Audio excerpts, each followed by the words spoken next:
नमस्कार दोस्तों, स्वागत है आपका हमारे चैनल एस्पिरेशन क्लासेस में। मैं पूजा वर्मा आज फिर आपके लिए लेकर के आए हैं करंट अफेयर्स, जो कि आपके आने वाले सुपर टेट एग्ज़ाम के लिए बहुत ही इम्पॉर्टेंट है।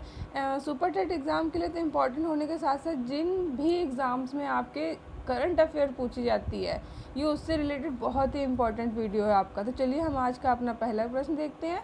हमारा पहला प्रश्न कह रहा है, केंद्र सरकार ने हाल ही में केंद्रीय कर्मचारियों के महंगाई भत्ता में कितने प्रतिशत की बढ़ोतरी की घोषणा की है?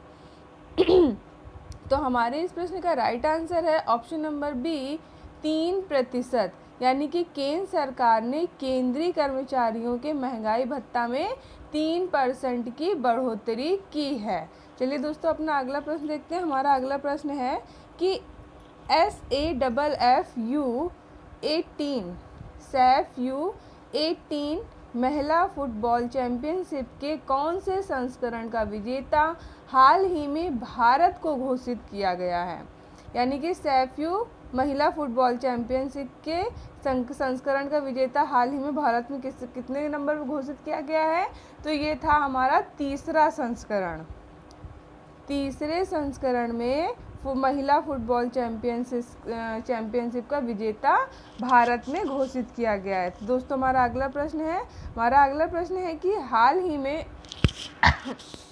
माफ़ करना हाल ही में international transgender day of visibility 2022 कब मनाया गया है?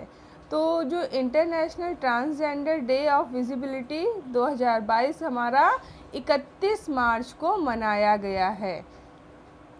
नेक्स्ट है हमारा, हाल ही में SAFF-U अंडर-18 महिला चैंपियनशिप खिताब 2022 का विजेता किसे घोषित किया गया है? तो ये भारत को घोषित किया गया है। जैसे कि अभी हमने इसके पहले वाले प्रश्न बताया कि ये कौन सा संस्करण था, ये तीसरा संस्करण था। और विजेता कौन सा देश बना हुआ है? हमारा भारत देश विजेता बना हुआ है। हमारा पांचवा प्रश्न है, निम्न में से किस रेलवे ने मिशन 100% विद्युतीकरण पूरा किया है? ये दोस्तों आपका मोस्ट इम्पॉर्टेंट क्वेश्चन हो जाता है। तो हमारे इस प्रश्न का राइट आंसर है कोंकण रेलवे। कोंकण रेलवे ने मिशन 100% विद्युतीकरण को पूरा कर लिया है। तो हमारा अगला प्रश्न है, इंडिया रेटिंग ने 2022-23 के लिए जीडीपी ग्रोथ का अनुमान कितना प्रतिशत रहा है? तो 7.2%। 7.2% 2022 और 23 के लिए जीडीपी ग्रोथ का अनुमान लगाया गया है। तो दोस्तों, मैं आशा करती हूँ आपको हमारे ये सीरीज़ पसंद आ रही होगी।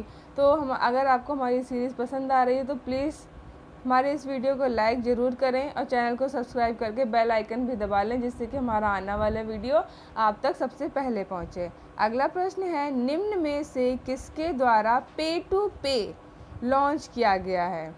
तो गूगल पे और पाइन लैब्स दोनों के द्वारा पे टू पे लॉन्च किया गया है। ये आपको याद रखना है। हमारा नेक्स्ट प्रश्न है, किस राज्य सरकार द्वारा कैदियों के लिए व्यक्तिगत ऋण देने की योजना शुरू की गई है?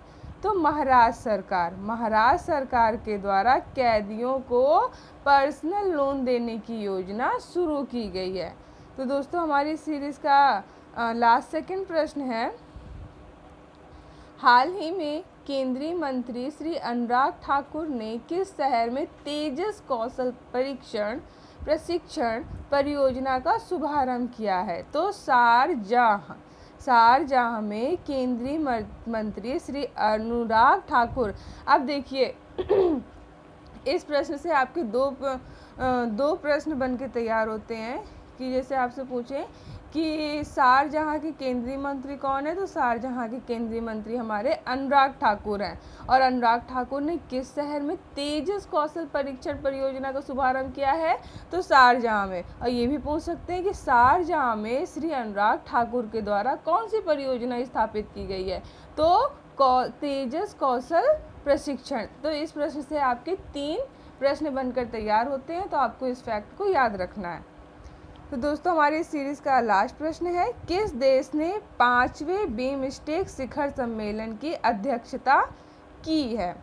तो श्रीलंका देश ने 5वें बिमस्टेक शिखर सम्मेलन की अध्यक्षता की है। तो दोस्तों हमारी आज की सीरीज़ के 10 प्रश्न करंट अफेयर के यहीं पर समाप्त होते हैं।